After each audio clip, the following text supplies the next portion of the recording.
한 주간 또 쉼의 시간을 허락해 주셔서 감사를 드립니다. 우리의 삶은 무언가를 늘 경험하며 살아갑니다. 어떻게 보면 우리의 삶은 경험으로 이루어진 것이다라고 말할 수도 있겠습니다. 우리의 경험에는 직접 경험하는 직접 경험과 간접적인 간접 경험이 있습니다.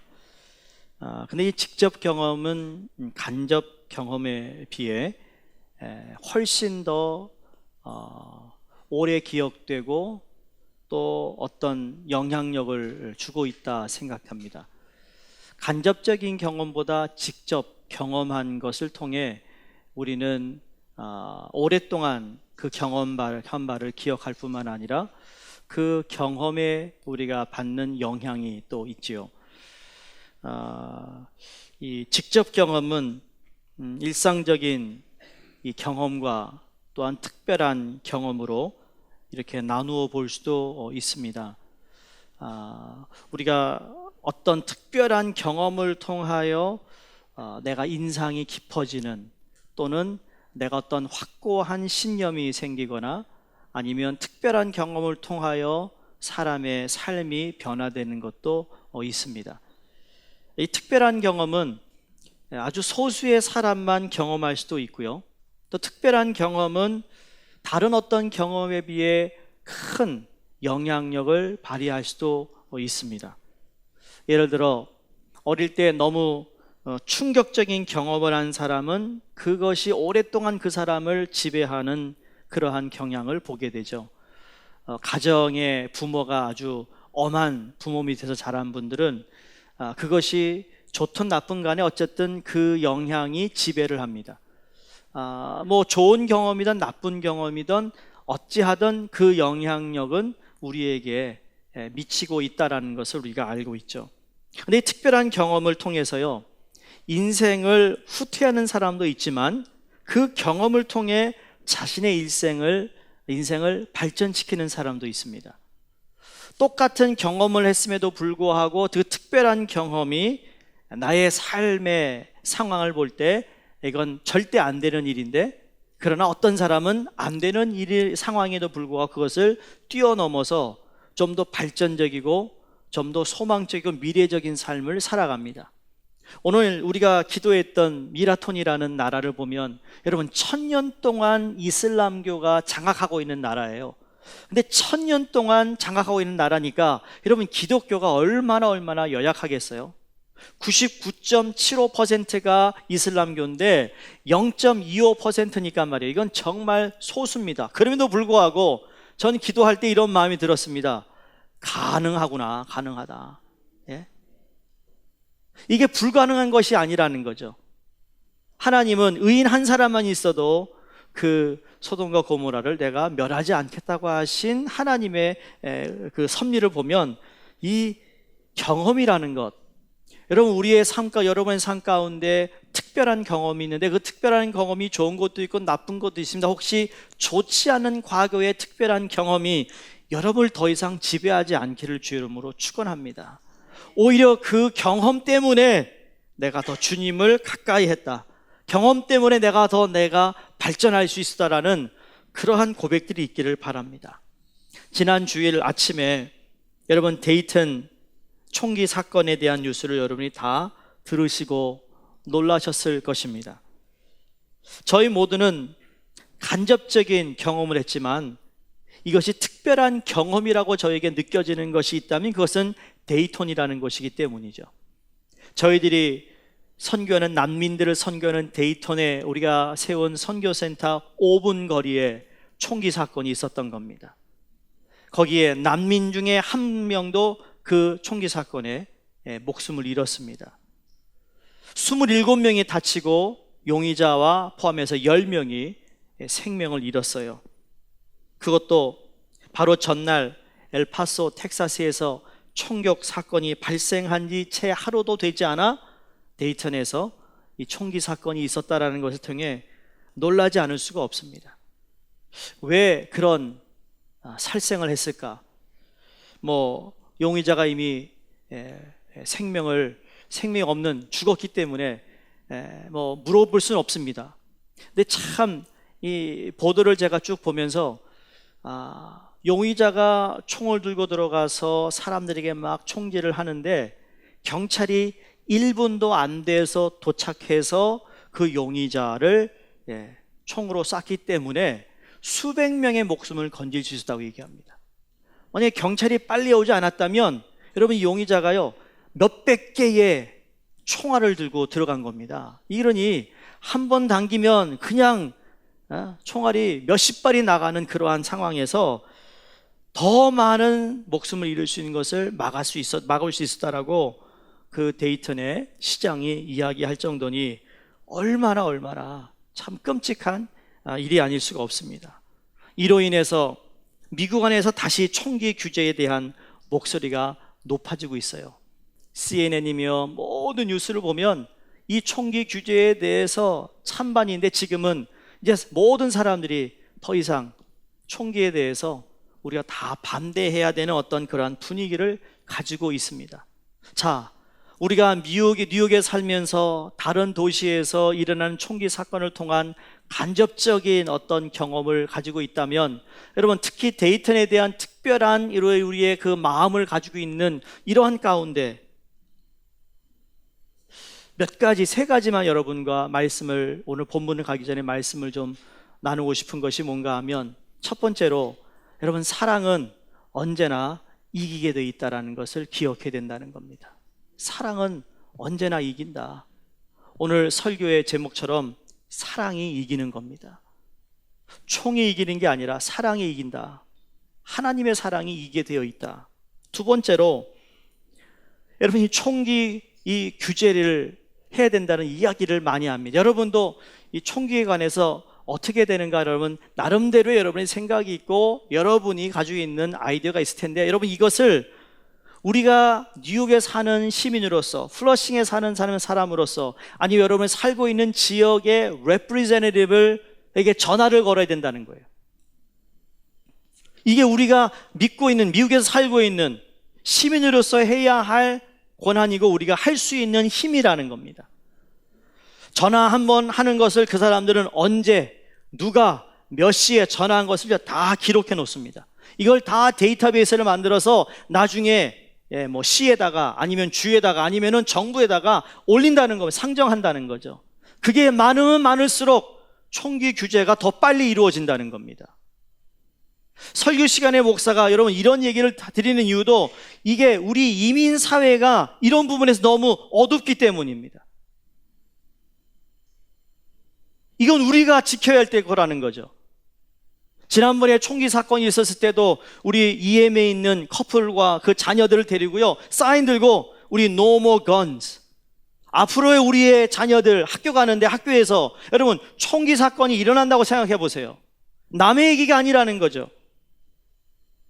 이런 얘기를 어디서 들어야 되겠습니까? 신문을 보고 보는 거는 그냥 한 다리 건너서 보는 거지만 직접 우리가 여러분 투표할 수 있는 분은 투표하셔야 됩니다. 한 7, 8개월 전에 뉴욕 공립학교 스페셜라이즈 하이스쿨 시험 보고 들어가는 그 몇 학교를 시험 보지 않고 들어가게 하겠다는 이 뉴욕 시장이 그것을 제안했을 때 우리 아시안계에서 제가 청소년 센터 대표잖아요. 여러 정치인들을 불러서 우리가 이걸 막아야 된다고 해서 막았습니다. 통과되지 않았어요. 우리의 믿는 사람으로서 우리가 신앙을 가지고 있는 사람으로서 이민자로서 크리스찬 코리아 아메리칸으로서 우리가 해야 할 일이 그냥 하나님 말씀만 읽고 하나님을 묵상하는 것뿐만 아니라 이 하나님이 의가 이 사회에 나타날 수 있도록 우리가 가지고 있는 여러분 투표나 우리가 할 수 있는 일들을 해야 된다는 것이죠. 그게 우리의 자손들을 위해 지금 우리가 그 일들을 해야 되는 것입니다. 할 수 있습니다. 영어 못하는데요? 상관 안 한다고 그 사람들은요. 사무실 전화하면요 I do not want guns 그러면 끝나는 겁니다. 이건 하실 수 있잖아요. No guns, 오케이? 그리고 끝나도 되는 겁니다. 쉬워요. 제가 다음 주까지 여러분이 살고 있는 지역의 representative가 누군가를 우리 주보에다가 삽입해서 드릴 겁니다. 전화하시라는 얘기입니다. 아무리 열심히 우리 아이들 공부 잘 시켜도요, 그 아이들이 살고 있는 사회와 지역이 변하지 않으면 아무것도 변하지 않습니다, 여러분. 이건 우리가 해야 할 몫입니다. 그걸 가르쳐야 합니다. 세 번째, 데이턴에서 총기 사건이 특별한 경험이라 한다면 이 경험을 통해 더 많은 사람들에게 유익이 되는, 도움이 되는 기회가 되기를 바랄 뿐입니다. 더 쉽게 말하면 여러분, 데이턴 오하이오를 아는 사람이 별로 없습니다. 여러분, 미국 친구한테 물어봐, Do you know 데이턴? 그러면 이번 총기 사건 때문에 데이턴을 알지 데이턴을 아는 사람이 별로 없어요. 그런데 하나님은 이 총기 사건을 통하여 데이턴이 있다라는 것을 부각시켰다고 저는 보고 싶습니다. 하나님의 섭리 가운데 부각시켜서 그 동네가 어떤 동네고 난민이 얼마나 많이 살고 있는지를 또 다른 반면에서 하나님이 지금 수면에 올려놓고 있다고 저는 보고 싶어요. 그 말은 하나님이 그 난민을 향한 마음이 있다라는 것을 여러분, 우리뿐만 아니라 더 많은 사람들이 알기를 바라는 하나님의 또 하나의 방법이라고 믿고 싶다라는 겁니다.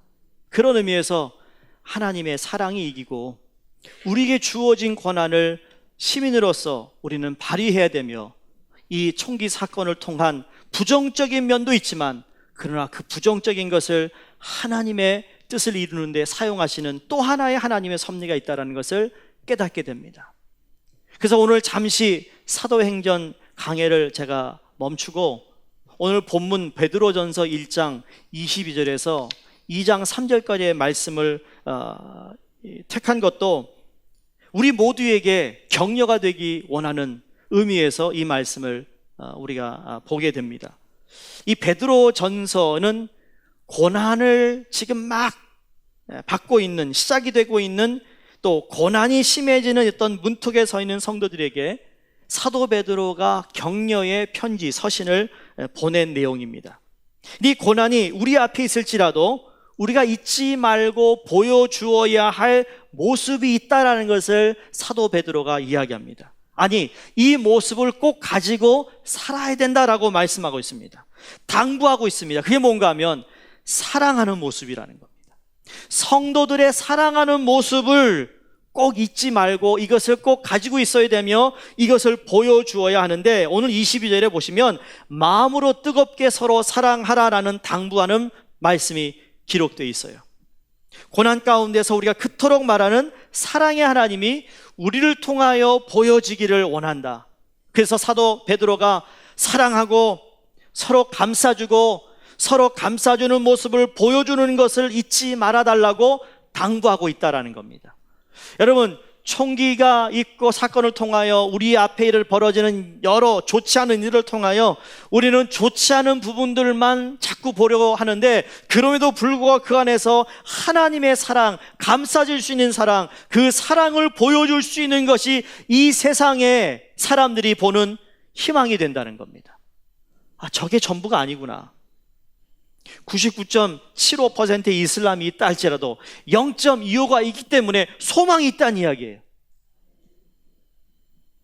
여러분, 예수를 믿지 않는 사람이 더 많을 수 있겠지만 그 가운데 정말 소수의 사람이 예수 그리스도를 믿고 경험함을 통하여 그곳에 하나님의 나라가 자그마하게라도 임하고 있다는 사실이 소망이라는 거죠.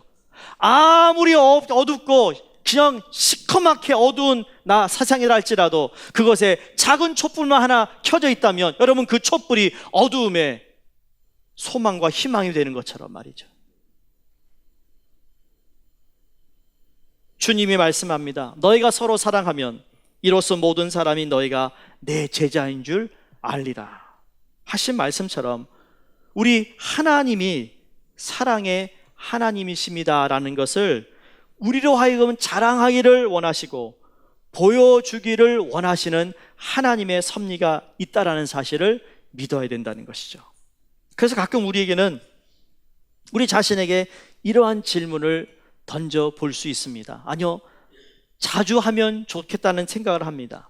어떤 질문인가 하면 나는 천국에 대한 소망이 있는가? 우리가 다 천국 얘기는 하고 천국 간다고 얘기하는데 그냥 일상적인 삶 가운데 나는 천국에 대한 소망이 있는가? 나는 영원한 삶에 대한 소망이 있습니다라고 자부심을 가지고 자랑하며 살아가는 우리들의 삶의 모습을 보면서 아직 천국의 소망을 갖지 않는 세상의 많은 사람들이 우리를 볼 때 어떠한 모습을 보겠는가? 라는 질문이에요. 똑같이 일터를 나가시고 비슷한 이민 생활을 사는 가운데 천국의 소망을 가지고 있는 사람이다라는 것이 보여지느냐라는 거예요, 여러분. 통계를 보면 사람들이 하나님과 교회를 멀리하는 그 많은 원인들 중에 가장 큰 원인이 그리스도인이 사랑하지 못하고 분쟁하는 모습 때문이라고 얘기합니다. 이민사회에서도 그런 분들이 많습니다. 과거에는 교회를 다녔대요. 교회를 지금은 안 다닌대요. 이유가 뭐냐 했더니 교회 가봤자 똑같은 인간들이 있대요. 교회를 가서 그렇게 참 하나님 은혜 사랑 얘기하는데 세상에서는 그 사랑과 은혜는 전혀 반대되는 삶을 사는 거 보니까 그 교회 갈 이유를 찾지 못한다는 겁니다. 물론 교회가 다 죄인이요, 다 부족해요, 열악한 사람들이 모이는 것이 교회죠. 그렇죠? 그렇죠? 우리 다 죄인이었잖아요. 예수님 때문에 우리가 의인이 되었죠. 근데 그 의도 내가 의로워서 의인이 된 게 아니라 주님 때문에 의로운 자가 되었고 부족한 가운데도 우리가 하나님의 자녀로 살아가는 은혜를 여전히 받고 살아요. 내가 열심히 정말 순결하게 아무런 죄의식 없이 그냥 죄를 짓지 않고 살았기 때문에 의인이 된 건 사람 하나도 없습니다. 그러니까 어떤 면에서는 천국에 소망을 두지 않은 사람들이 반만 아는 거죠. 그러나 어쨌든 우리의 삶에 비춰지는 우리의 삶이 천국에 소망을 두고 사는 사람처럼 보이지 않으니, 그래서 오히려 어려움이 오면 자기를 방어하는 것이 너무나 자연스럽고 자기 중심적이 되기가 얼마나 쉬운지 모릅니까? 그러다 보니까 우리가 보여주는 모습이 하나님이 원하시는 모습이 아닐 때가 종종 있지 않은가라고 생각을 해봅니다. 하나님이 사랑이라는 것을 보여주시기 원하신다면 우리가 사랑하는 것을 보여줄 수 있어야 한다는 것이죠. 그럼 어떻게 하면 하나님의 자녀된 우리들이 우리가 그렇게 사랑하는 하나님, 하나님의 사랑이 이렇다라는 것을 우리 삶 속에서 보여줄 수 있을까? 어떻게 하면 우리가 사랑하는 모습을 우리 주위에 보여줄 수 있을까요?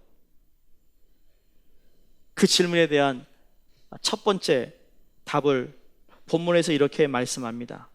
사랑은 우리가 사랑해야 할 이유가 있다는 것에 대한 확신이 있을 때 보여지게 된다는 거예요.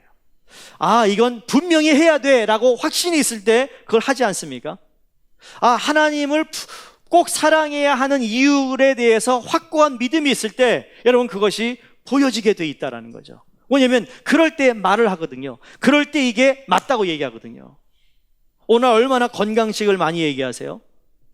여러분 어떤 건강식을 먹기 시작해서 이 몸에 건강도 찾고 살도 빠지고 이거 정말 돼. 그리고 확고하게 믿으면 나만 혼자 다이어트 하는 걸 원하시겠어? 아니면 내가 한 것을 누구에게 전하려고 하겠죠. 이거 꼭 먹어봐, 이거 이렇게 해봐 라고 얘기하잖아요. 그게 뭐예요? 확고하면서 나오는 거예요. 마찬가지로 하나님에 대한 사랑을 내가 정말 알고 있다면 이게 하나님의 사랑이야, 이 사랑은 정말 내가 전해야 되는 것이야 라는 것을 확고히 믿고 있다면 여러분 그것을 전하지 않겠느냐라는 겁니다. 사도 베드로는 그 비결을 알고 있었어요.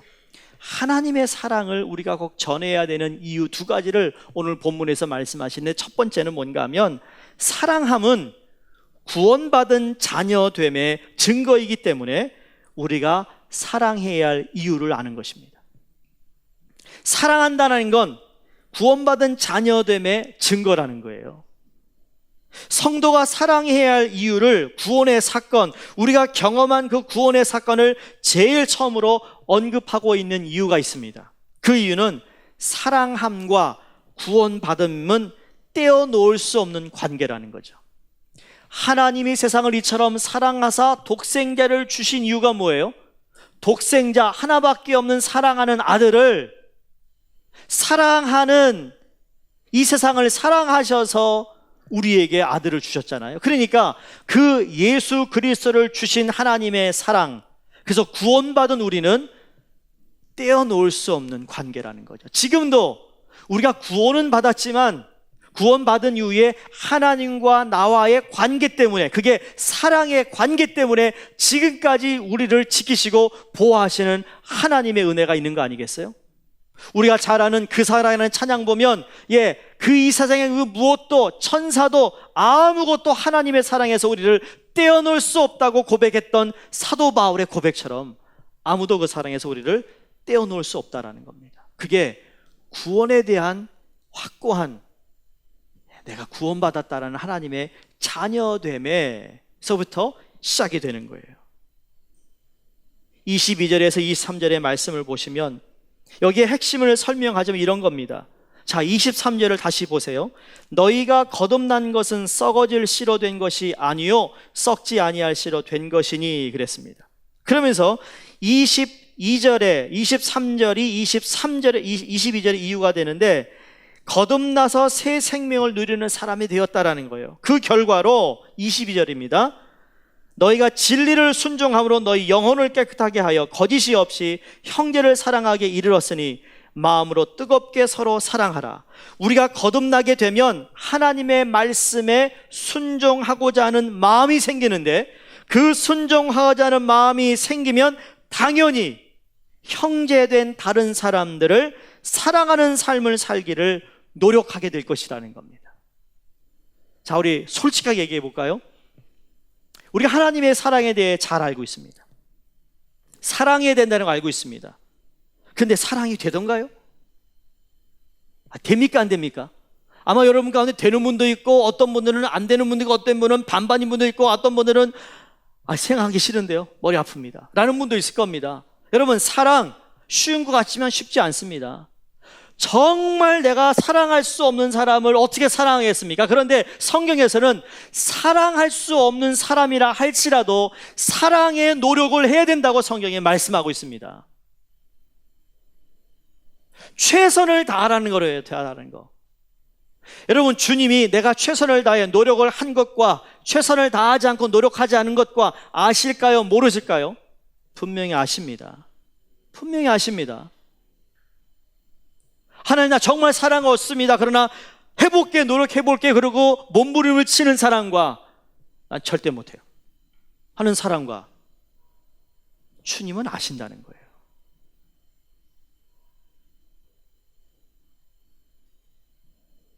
주님은 아세요.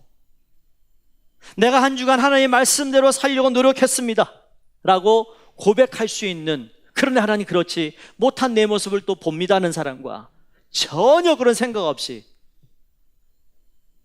하나님 나왔습니다, 잘 지냈습니다, 또 잘 가겠습니다, 이런 사람과, 여러분 거기 간절함이 없잖아요. 내가 이렇게 살면 안 되는데 또 그렇게 살았던 것에 대한 나를 돌아보는, 회개하려고 하는 마음이 없잖아요.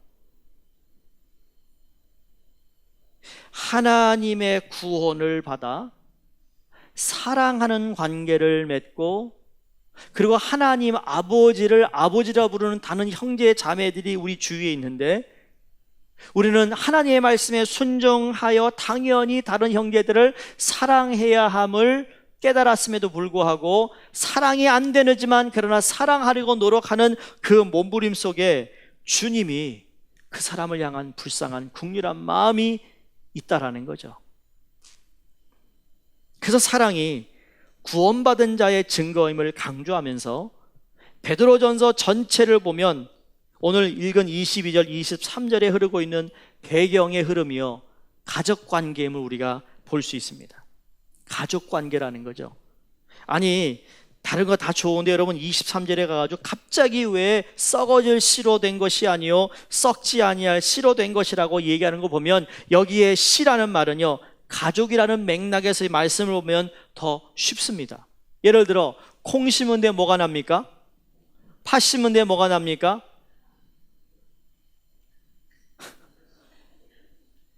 말 안 하는 분들은 귀찮아서 안 하셨죠? 좀 따라 해보세요. 네. 이거 안 따라하는 분들은 찬양할 때도 입을 적게버리는 분들이에요. 솔직하게 제가 말씀 죄송합니다만. 네. 콩 심은 데 콩, 팥 심은 데 팥 난다. 우리가 잘합니다. 근데 하나님 우리에게 심으신 씨앗은 하나님의 말씀인데, 그 씨앗, 그 말씀은 결코 실패할 수 없다라는 것입니다. 그 씨앗이 심어지면 꼭 그 씨앗에 합당한 열매가 맺히게 되어 있다라는 거죠. 그 열매가 바로 사랑이라는 거예요.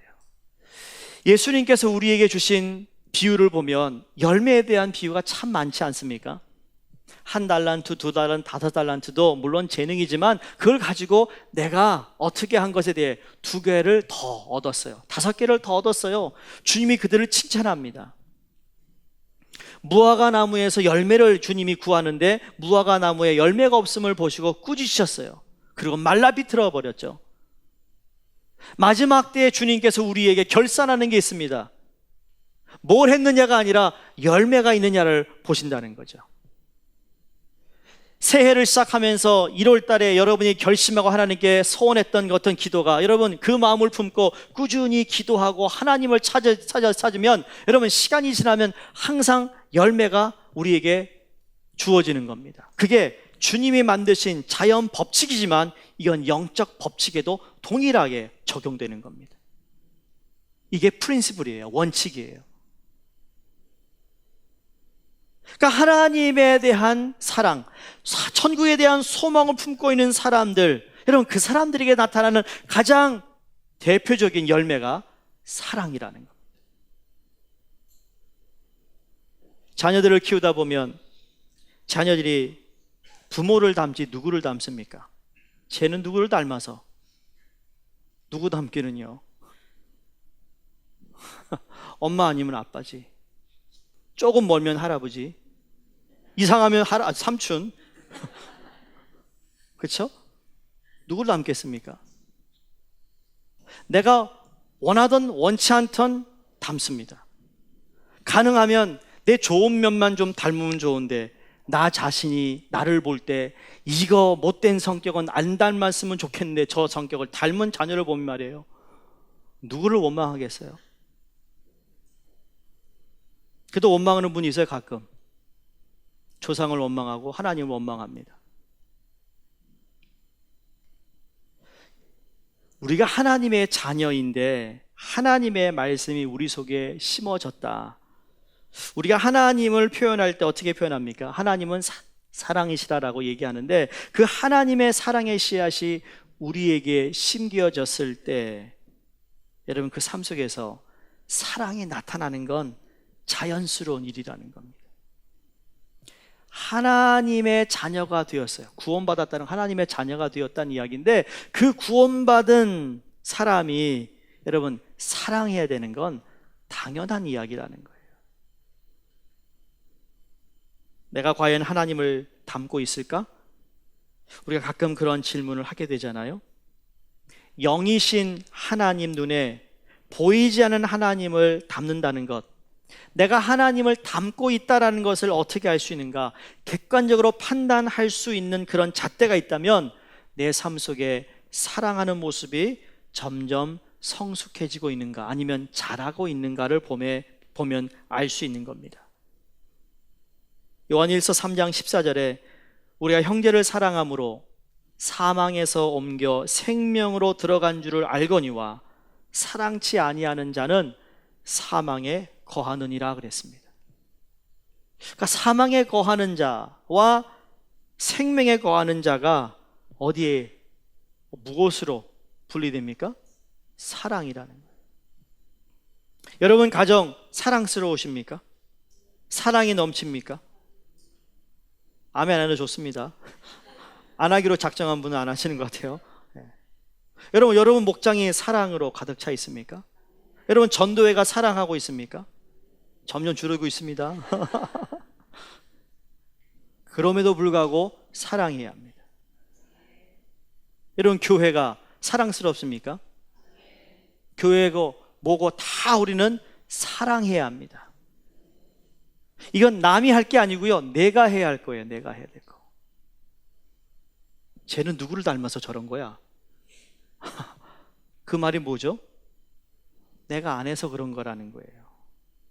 내가 그 성격을 알았다면, 내가 자녀가 지금 뭐 티네이저가 됐고 뭐 이제 뭐 성인이 되었는데 그 18년 동안 20년 동안 내가 그걸 알면서도 내 성격에 대해서 그대로 살았다면 내 잘못이라는 거죠. 왜? 그 자녀가 나를 닮지만 그 자녀가 닮은 것은 그냥 나의 DNA만 닮은 것이 아니라 내가 어떤 상황 속에서 어떻게 분노를 분출하고 어떻게 표현하고 어떻게 감정을 표현에 따라서 그 아이가 그대로 답습했다라는 거죠.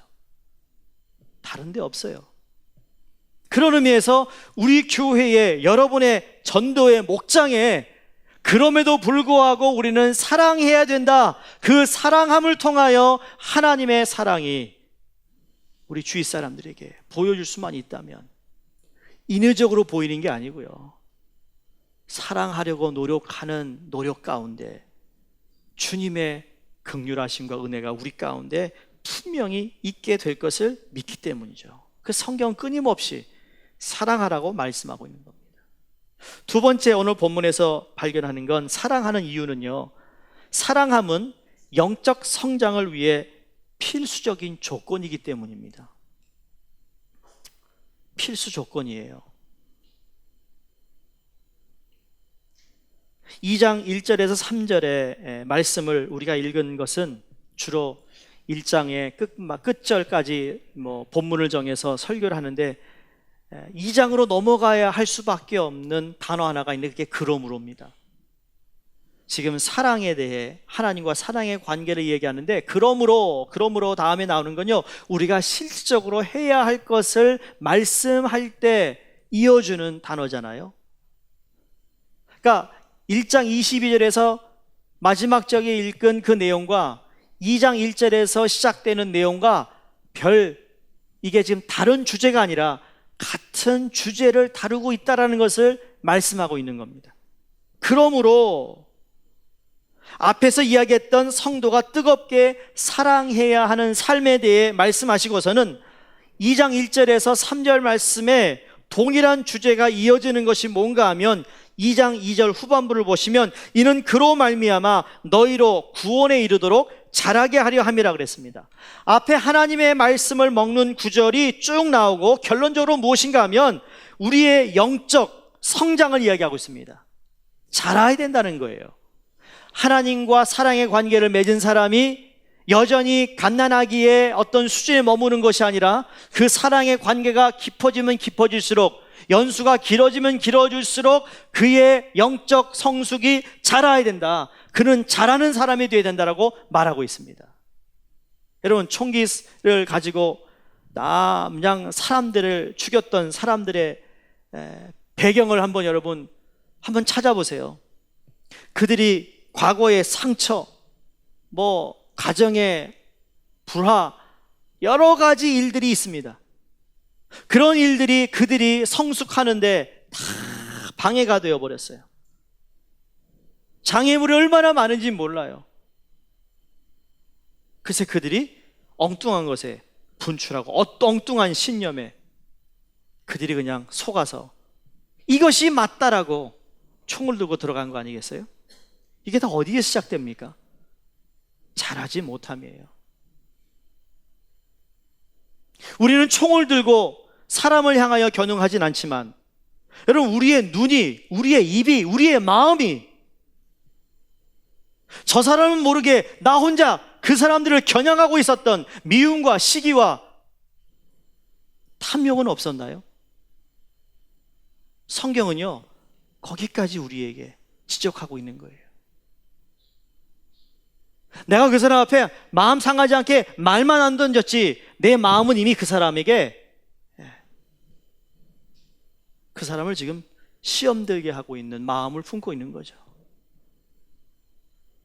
왜 교회를 10년, 20년, 30년을 다녀도 왜 이게 문제가 풀리지 않을까요? 가장 기본적인 것을 우리가 못하고 있습니다. 첫 번째는 사랑인데, 그 사랑을 하기 위해서 우리가 버려야 할 것을 버리지 못하고 있습니다. 여전히 사랑이라는 주제의 맥락에서 사랑하지 않으면 이라는 말은 우리는 영적으로 성숙할 수 없다라는 말과 같은 겁니다. 사랑하지 않으면 자라지 못한다는 거예요. 40, 50, 60이 됐음에도 불구하고 사랑에 결핍이 있는 사람들이 있습니다. 여러분, 제가 청소년 사역을 오래 했기 때문에 안다고요. 여러분, 자녀들 조건 없이 사랑하셔야 돼요. 조건을 걸고 사랑할 때 사랑의 결핍을 걔네들이 경험합니다. 나중에는요, 그 사랑의 결핍 때문에 배우자를 힘들게 하고 자기의 어떤 독립된 삶에서요, 이상하게 감정의 표현을 하게 되어 있습니다. 그게 어디서 그렇습니까? 회복되지 못한 성장, 자라면서 일어나는 과정 속에 일어나는 일들이에요. 무조건 사랑하셔야 돼요. 공부 못해도 사랑해야 돼요. 점수 빵점을 맞아도 사랑해야 됩니다. 여러분이 원하는 대학을 안 가도 사랑해야 됩니다. 아멘 좀 크게 하세요. 우리 부모님들, 또 다 키운 아이들이 있다고 또 아멘 하지 마시고, 어린 자녀일수록 말입니다, 사랑해야 된다는 겁니다. 사랑하지 않으면 성장에 지장이 있는 거예요. 육의 자녀도 그런데 영의 아버지와의 관계에서도 마찬가지라는 거죠. 그러면서 오늘 2장 1절을 보시면 우리가 버려야 할 모습들이 나옵니다. 결국 무엇인가? 사랑하는 삶에 방해하는 것들을 버려야 하는 것을 이야기하고 있습니다. 자, 사랑해야 되는데, 그러므로 네가 사랑을 잘하기 위해서, 성장하기 위해서, 자라기 위해서, 영적 성장을 잘하기 위해서 너희들이 버려야 할 것이 있어. 1절 봅니다. 모든 악독과 모든 기만과 외식과 시기와 모든 비방하는 말을 버리고, 여기에 버리다라는 단어는 마치 헌옷을 벗어버리듯 벗어버리라는 이야기입니다. 악독은 뭡니까? 해를 입히려고 하는 악한 의도를 의미합니다. 괴휼은 속여서 해를 입히는 것을 의미합니다. 외식은 속과 밖이 다른 것을 이해하는 이 위선적인 태도를 이야기하고 있습니다. 시기는 남이 잘 되는 것을 좋아하지 않는 모습이죠. 마지막 이 비방은 남을 해치기 위한 의도적인 말입니다. 저 사람이 잘 나가는 게 너무 싫어. 그러니까 아유 너무 복 받았어, 참 감사해가 아니고 아유 어떻게 저렇게 복을 받았나. 말이 다른 거예요. 벌써 이 안에 가시가 있는 거죠.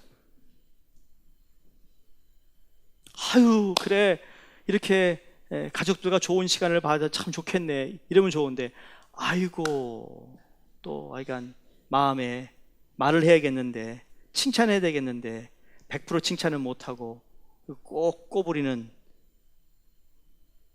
무슨 말인지 아시죠? 그것이 왜 중요한가?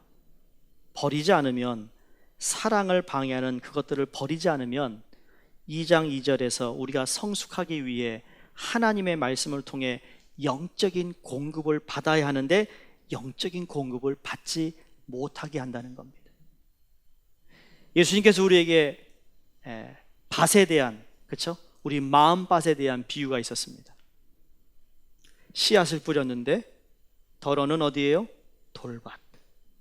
덜어는 그냥 가시밭, 더러는 그냥 흙에 떨어졌어요. 이게 뭐죠?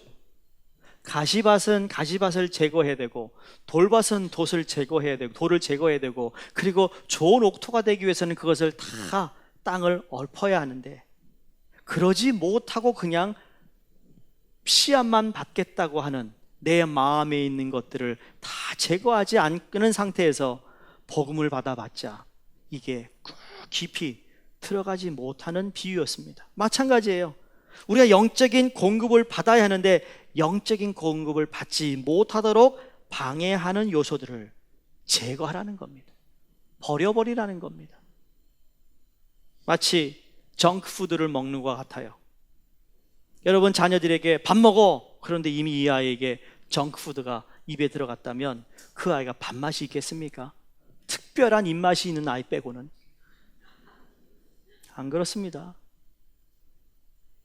우리가 먹어야 할 필요한 영양분을 제공해주는 음식을 먹어야 잘 자랄 수 있는 것처럼, 여러분, 우리 삶에, 우리 영혼에 정크푸드가 있다면 이런 걸 다 제거하라는 겁니다. 그 하나님의 말씀이 우리에게 영적인 영양분이 되어 예수 그리스도 안에서 성장해야 되는, 성장하지 못하게 하는 우리 마음속에 있는 오늘 이 요소들을 여러분 벗어버리시기를 주의 이름으로 축원합니다. 한 가지 2006년에 있었던 또 하나의 총기 사건을 여러분이 말씀드리고 말씀을 마칩니다.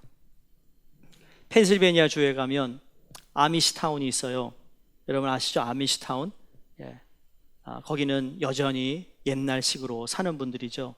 자동차도 타지 않고 그냥 마차로, 농사도 그냥 옛날식으로 농사하고, 그런 아미시타운에 한 괴한이, 찰스 로버트라는 괴한이 마을에 있는 학교에 들어가서 7살에서부터 시작해서 13살에 있는 여자아이들을 10명을 인질로 잡은 후에 5명을 살해하고 나중에 자기의 생명도 끊은 그러한 참사가 있었습니다.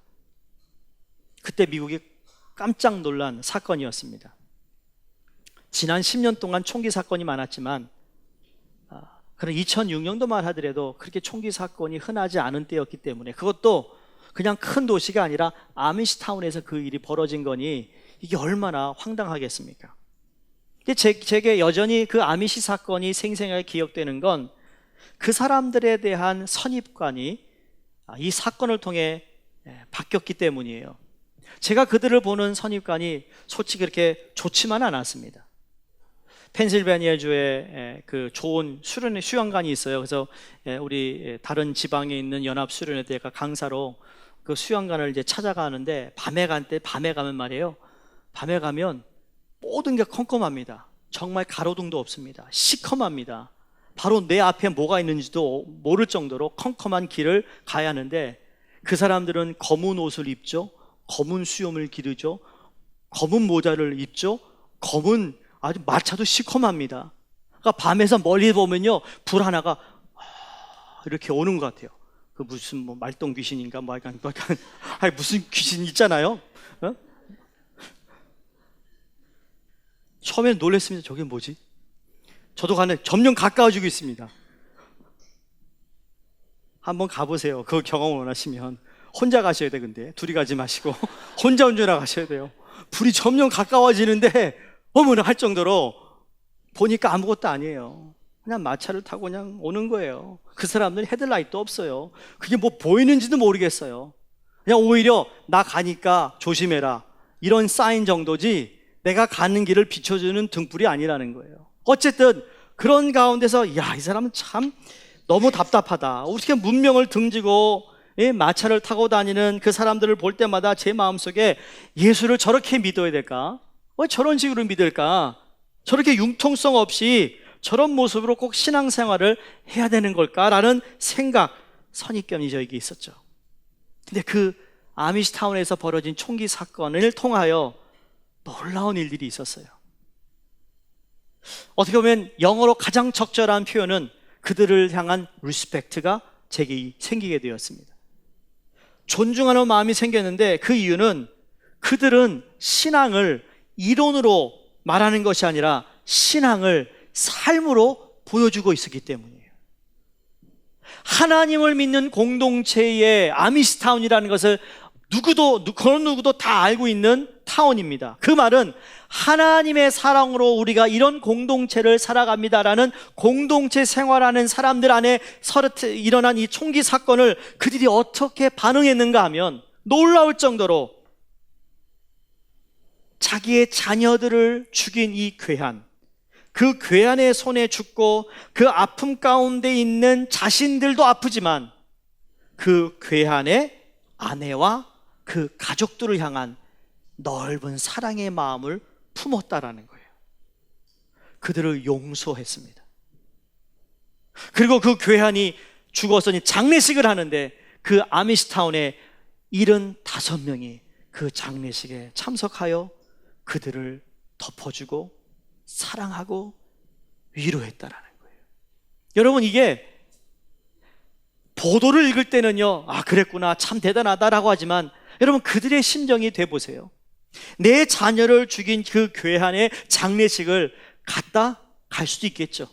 그러나 그 장례식에 참여하고 있는 그 괴한의 가족들을 품고 사랑하고 하나님의 이름으로 그들을 축복할 수 있다는 건 오직 하나님의 사랑만 할 수 있는 거라는 거죠.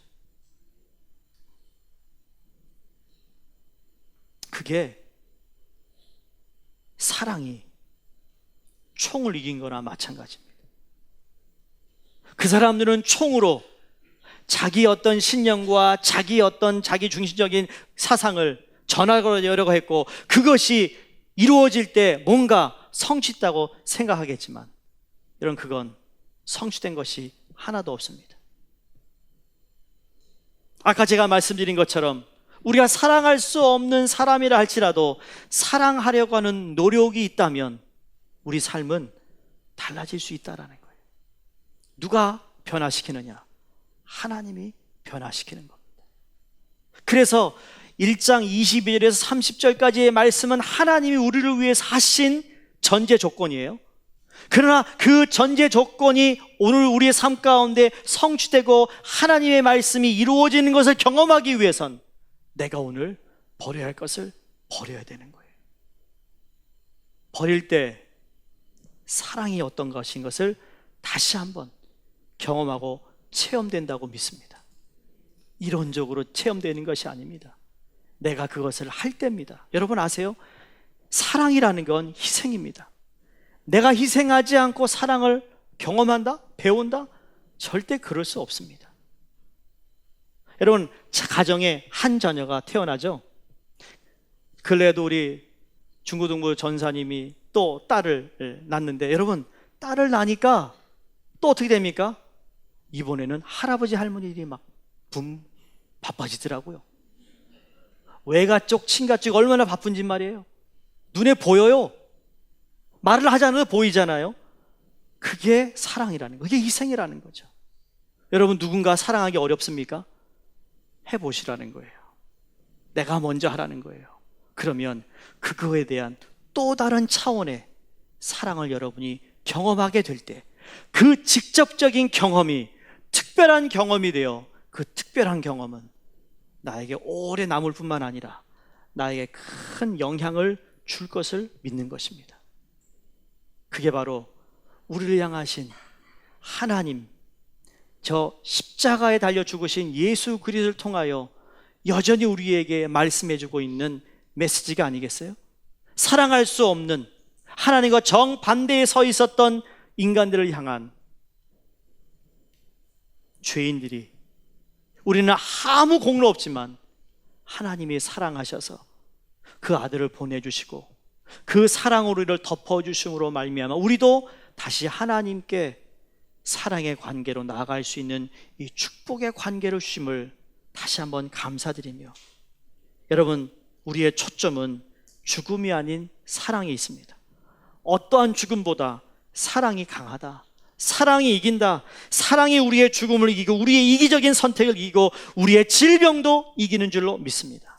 하나님의 사랑은 모든 것을 뛰어넘고 성경은 인간의 사랑조차 허다한 죄를 덮는다 했고, 하나님의 긍휼이 풍성한 큰 사랑을 인하여 허물로 죽은 우리를 그리스도와 함께 살리셨다고 말씀하고 있습니다. 하나님의 자녀가 된 자는 부인할 수 없는 하나님의 사랑으로 모든 것을 이겨야 될 줄로 믿습니다. 기도하겠습니다.